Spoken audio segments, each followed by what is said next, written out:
Hello there, this is Ty the Movie Guy, and June is officially coming to an end. So you know what that means. Today we're going to stop and rank the 8 brand new movies that I saw for this month.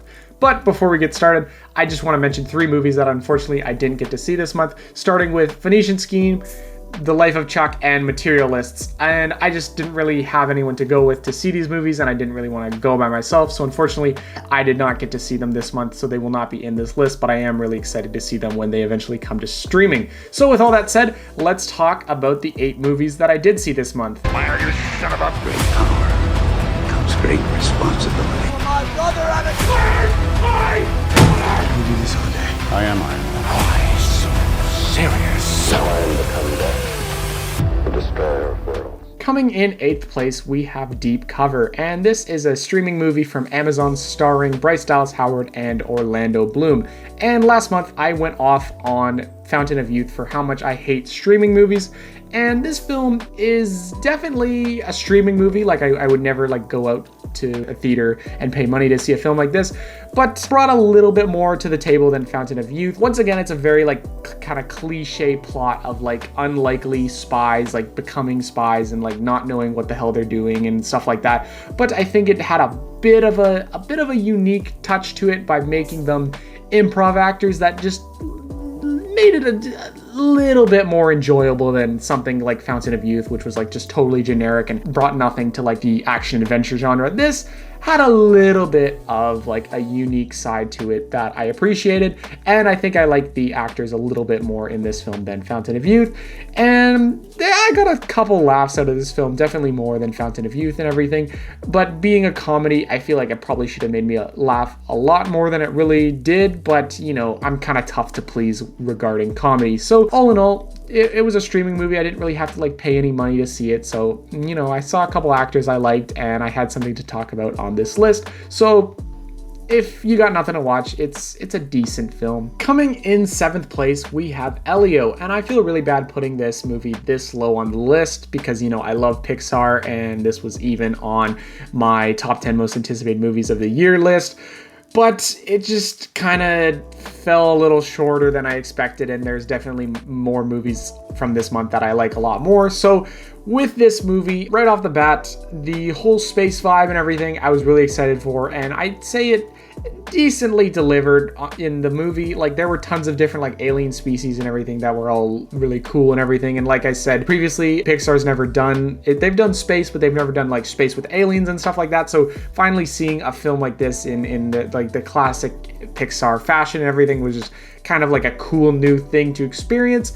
But also they did deliver with the cool alien designs, but with space movies. Obviously the first thing that comes to mind is obviously Star Wars, and one of the big things about Star Wars is there's lots of planet hopping and going to cool unique planets, and this film definitely did not deliver on that whatsoever. There were literally 2 planets and a spaceship all in this movie. There was Earth, Communiverse, and the bad guy spaceship, and that was all they really went to. So for being a space movie, they didn't really do much exploring, which is kind of a necessity, I feel with space movies, specifically with the fantastical sci-fi version of space. So I feel it felt really lacking in that aspect. But also one of the pros of this movie I felt was our main character Elio, him being kind of alone, and tying that into the big question that lots of people question all the time is, are we alone in the universe? So connecting that to a kid who's also lonely just kind of made for kind of a cool message. So I did like that aspect, but also at the same time, this movie did feel really short to me. It felt kind of resolved really fast, and that probably didn't help that I missed the first 10 minutes of the movie. So oh no, maybe the first 10 minutes of the movie totally saved the whole movie. But yeah, it just felt really short, and it felt it was resolved really fast. So too short, and it didn't really deliver on kind of what I like from space movies and exploring different planets and whatever. But it kind of did have a cool message. So it's kind of mid-tier Pixar, and I feel really bad that it's not really doing well in the box office because I really want to see more original Pixar films. But yeah, it's it's a fine movie. Coming in 6th place, we have 28 Years Later. And I know this was a highly anticipated film for tons and tons of people because of the love for the original. Me personally, I'm not crazy about the original, so I didn't really think we needed a sequel, but I still did actually really want to see it because of the hype surrounding it. And we just don't get like big budget mainstream zombie movies anymore. So I still did really want to see this film. And starting off with the good, I just think the cinematography in general with this film is absolutely gorgeous, thanks to like where they shot the film in like England or Ireland or UK or that general area. Wherever they shot it is just absolutely gorgeous. And to top it all off with the post-apocalyptic overgrowth of the buildings and everything just was absolutely beautiful. And then just like put it in perspective that they shot it all on iPhone is just kind of like a cool extra detail. And then also being a zombie movie, they definitely delivered on tons and tons of nasty, gory zombie action, which I really did like specifically with those alphas like ripping off people's heads with like the spine still attached was all just nasty and really cool to see. And speaking of those alphas, what's going on like down there with those guys? That was a very like weird detail to add to the film. And speaking of weird details, that kind of like segues us to the negative of this film. It just like took like some really like weird choices that me personally I just thought like weren't necessary. Starting with, there was just like weird editing styles where they were like intercut different clips from like World War II of like soldiers and everything like that, and there's probably like some deep meaning to it, but I just didn't think it was necessary in like a zombie movie like this, so I wasn't crazy about that. And yeah, I didn't like that. And then also tons of people are memeing on the whole Power Ranger thing at the end of the movie, which was, yeah, definitely a really weird choice for a zombie movie. And going into the sequel, they're definitely going to be in the movie more, so hopefully they can like spin those characters into like actually really cool characters. And if they don't, I'm worried about the sequel, because if they stay like the same as they were in this film and they were all goofy with like that whole thing, I'm worried for the sequel and everything like that. So yeah, all in all, it did deliver on tons of like gory zombie violence, and it had some good actors I like Aaron Taylor Johnson and Ralph Fiennes and everything. So yeah, I love all that. It took too many weird choices to be any higher on this list. Coming in 5th place, we have K-pop Demon Hunters. And this is probably like the biggest surprise on this whole list. I wasn't really expecting to like it as much as I did, but it really surprised me. And it just goes to show you that we need more original animated movies like this.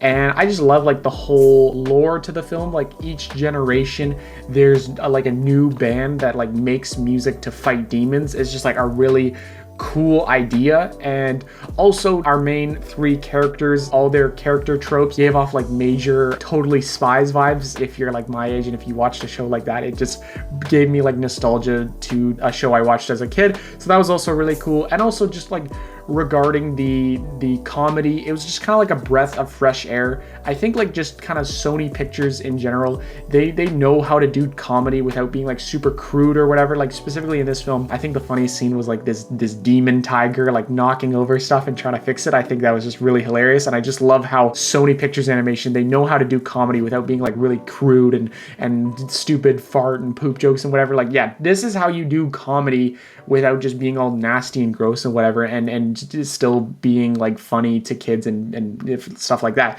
So yeah, I loved all of that and everything, but just the one thing holding back this movie is just like me, I am not a K-pop kind of guy. So right there, it's just like whenever there was a song, it was like, it's okay, but it just kind of detracted a little bit for me. Like me, I am a rock guy, so if like they were like a rock band fighting demons, I think I would really like that. But the one downside with that is like rock is very like American, England centric. At least that's like the bands I like, that's where like most of them come from. And like America, England, they're not like the most interesting setting for like a film like this. It's like compared to Korea. Like Korea like makes sense that they would be like fighting demons and stuff like that, like and all of that, and just the Korean aesthetic and everything like that is just really cool. But if you were to put it in England, America, it's like we've seen that a million times. So it was definitely a big surprise, and I really want to see more original movies like this. But just unfortunately, yeah, I'm just not the biggest K-pop guy, so that kind of detracted it a little bit for me. But yeah, if you're into K-pop, I think you will really like this film. Coming Coming in fourth place, we have Ballerina, and I think this is a great successor to John Wick. I don't think it comes quite as close to like how great the action is in John Wick, but you know, that's kind of like an unfair standard. So I think it comes like to a pretty decent level with the different action scenes and the different set pieces, and like each action scene like has like a cool unique thing to it, where like there's like a plate scene and a grenade scene, an ice skate scene, and like a flamethrower scene, and all of that. It just like each like action scene has like a cool unique aspect to it that was really, really cool to see. But a couple little negatives with the film towards the end, starting with John Wick. Surprisingly enough, I loved seeing him. Of course, I'll never really like not want to see him. But regarding why he was there like in between films, like to take a little break between his films, didn't make the most sense, and like why he like felt the need to help the ballerina or whatever. I don't know if that made the most sense. So logistically, I don't know if he really should have been there, but I still can't really complain because, you know, he is like the star of this franchise. So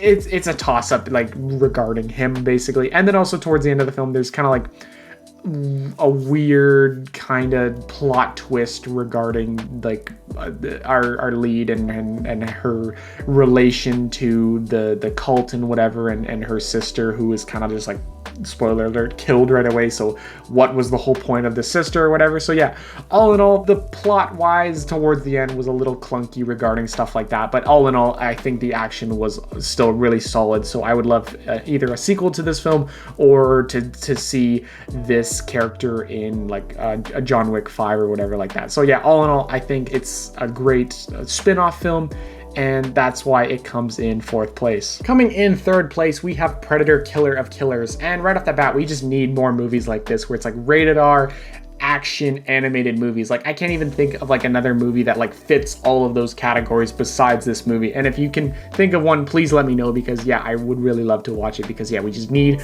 more stuff like this.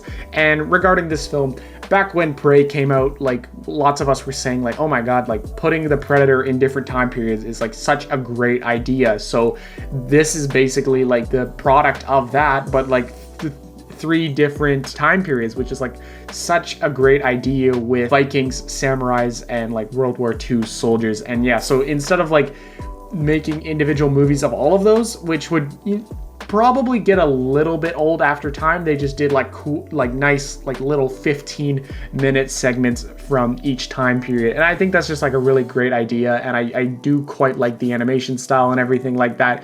And yeah, just we need more like action rated R animation like this, which is just really, really cool. And me personally, I think I like the Japanese samurai one the most, with like these two brothers, and like basically that whole segment barely has any talking, but it like still portrays like such a really cool story and everything. And I love like all the different Predator designs, and then I love how all the characters from each time period come together towards the end to fight in this big arena. That was all really, really cool. And this film did end like on a bit of a cliffhanger, so I'd really love to like see where this all goes. And like I said in my last video talking about Predator Badlands, I don't know if I'm crazy or not, but I would love if this film did connect to Predator Badlands.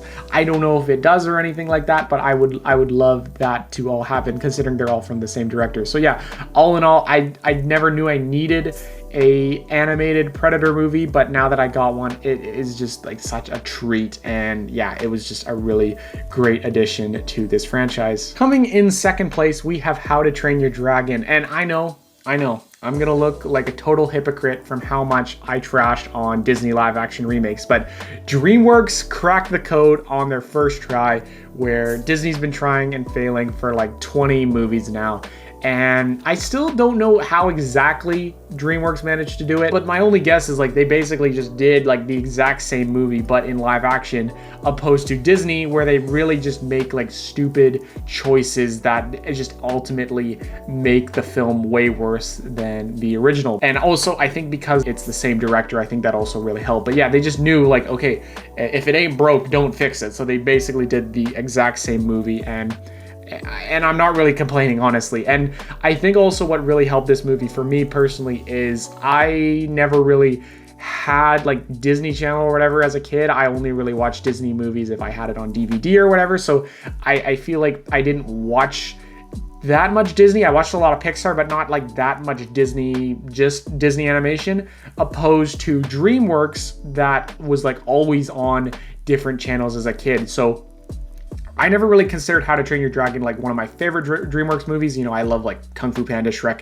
Megamind way more than How to Train Your Dragon, but I think just How to Train Your Dragon was on a lot as a kid. So I felt a sense of like nostalgia watching this new movie that I never really knew I had, like specifically like, you know, the first flight scene with like the music and everything and all of that. I didn't know I had that nostalgia, but it just made me like really happy and almost like brought me to tears. It's just like, holy shit, like I need to rewatch the original movies. Like I forgot how good this all was. DreamWorks did it. That's all I really gotta say. DreamWorks did what Disney's been trying to do for such a long time. And regarding more live action remakes, I know they're gonna do How to Train Your Dragon 2, and I kind of hope they do 3, and then I kind of hope they just stop. Like stop, stop while you're ahead. Please don't be like Disney. Just stop. Like one, it's gonna get old pretty fast, I feel, and also like they don't have many other movies that I think would fit live action at all. So just please do the trilogy and stop. Like, okay, like stop on a win, okay? But yeah, that's why this film comes in second place. But coming in first place, we have F1. And I might have a bit of recency bias because I literally just watched it a couple hours ago, but this might be my current favorite film of the year. It is just like a tried and true racing underdog story, and it just totally delivers on that aspect, and it just delivers like some of the best, like most thrilling race scenes you could imagine, coming from, of course, Joseph Kosinski, the director of Top Gun Maverick. And I think, yeah, obviously like taking that guy and putting him in a film like this is just a great idea. If he was good at putting cameras on jets, then he'll be good at putting cameras on Formula One cars. And yeah, he did a great job with that. And yeah, tons and tons of really cool racing scenes. And of course, our lead actor, Brad Pitt, is one of my favorite actors of all time. So if he is in any film, I am going to watch it. And I think he delivered on this great kind of like old-fashioned cowboy racer who's like down on his luck, and he was like a has-been, but now he's rising back up to fame and everything. So yeah, seeing Brad Pitt in this role was also really, really cool. And also I gotta mention, of course, my boy Hans Zimmer did compose this film, and right off the bat, if Hans Zimmer's composing something, I have to watch it. But it wasn't a crazy score. Like if it was like any Joe Schmo composing it, I'd be like, oh, okay, they did a pretty good job. But coming from Hans Zimmer, bro did not really cook as much as I wanted him to this time. But you know, we can't all do Interstellar or Inception or Dark Knight or whatever. We can't all have absolute wins like that. But also a couple other small little negatives is there was like a couple of races where there were like kind of weird tactics they did to like win the race, where Brad Pitt's character Sonny Hayes would just like break his car over and over again so his teammate could like get ahead in the race. I don't watch Formula One, so maybe this is like a common technique that people do all the time, but to me, like this being like kind of my first introduction to F1, it's not like the standard racing I know, so I wasn't crazy about that. It felt a little scummy to me. Also, our other racer was a bit of like an asshole towards the start of the film, and I know that was kind of like intentional to like show, like build their bond together, but I feel like he was a little bit too much of an asshole at the start of the film, and it took me a while to like really start liking him or whatever. So yeah, a couple minor nitpicks, but yeah, I think this was just like a really solid race movie, and maybe like my second favorite race movie after Ford versus Ferrari. But yeah, all in all, it is definitely like just your standard really good summer blockbusters. So that's why this film comes in first place. So that is my list for all the new movies I watched in June. I would love to hear some of the movies you watched this month. And with all that said, I'll see you in a couple weeks. Probably the next video I make will be talking about Superman. So I'll see you then, and farewell.